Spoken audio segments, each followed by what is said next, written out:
Do nice guys finish last? Hell yeah, they do. I'll talk about that next.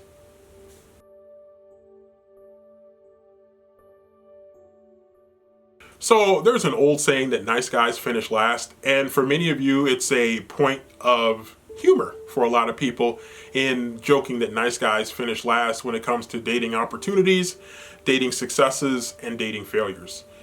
Is that true? Well, I tend to think it is. And not universally true across the board, but it is largely true.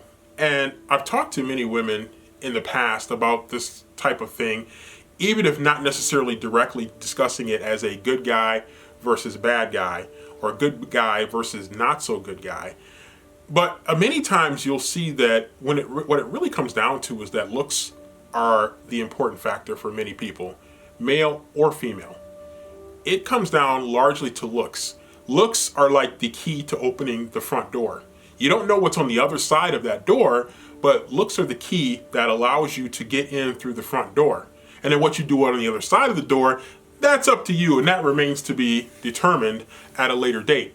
But getting in that front door can be very difficult for many people. And one of the ways that you get through that front door is a lot of times based on your looks and having a look of attractiveness that appeals to certain women or certain men, depending on what you're interested in.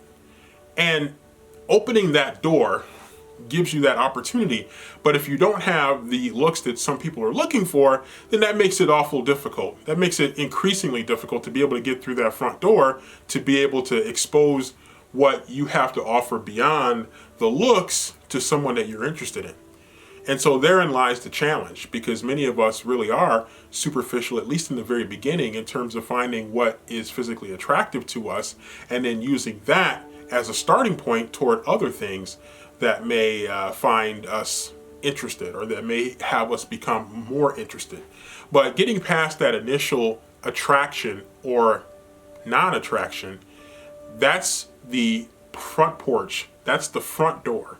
And so if you are considered a nice guy, you're going to have a challenge if you don't have those looks that are going to allow you to get through the front door so they can see that great personality that you may have, that nice guy that you may have. Now, here's a complicating factor, because for many women, not all, but for many, when a guy is considered a nice guy, they're considered to be not a challenge. Now, I don't know why that you would go into a relationship seeking out challenges, because relationships are tough in and of themselves, but to seek additional challenge in a relationship because you find it more exciting, you find it more intriguing, different, is kind of beyond me in some ways, but it is the truth in a lot of ways, and that people do look for that challenge. I've heard a number of women say that over the years. And so why do we go into relationships looking for a challenge when the challenge is already inherent in trying to make a relationship successful without trying to ask for or draw in additional challenges that can complicate an already complicated process? And who knows? And everybody has different things that they're looking for in a relationship. And if a challenge is one of them, then so be it. Then that's one of the things that you're just interested in. But if you're really looking for a solid relationship, then you need to look at the whole picture of what you're looking for. And it doesn't mean that looks shouldn't be important. And it doesn't mean that the personality should be strictly important. But you do want to weigh all the factors and to make sure that you are finding a well-rounded person that you can get into a solid relationship with, and not just a person that you may find attractive initially, but then you get to know the person, you find out, well, we just don't really have any mutual interest. The things that I like to do are not the things that you like to do, and the things that you like to do don't really have any interest for me.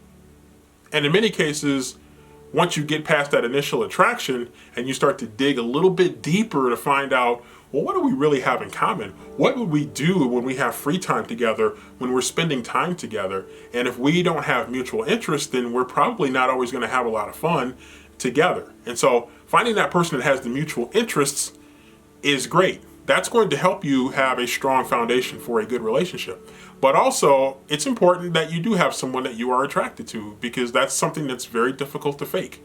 attraction is very difficult to fake. And so look for the balance. Don't go too all in on one aspect of what defines a relationship. See if you can find that perfect balance that's going to help you to get a good, solid relationship that you can truly feel good about.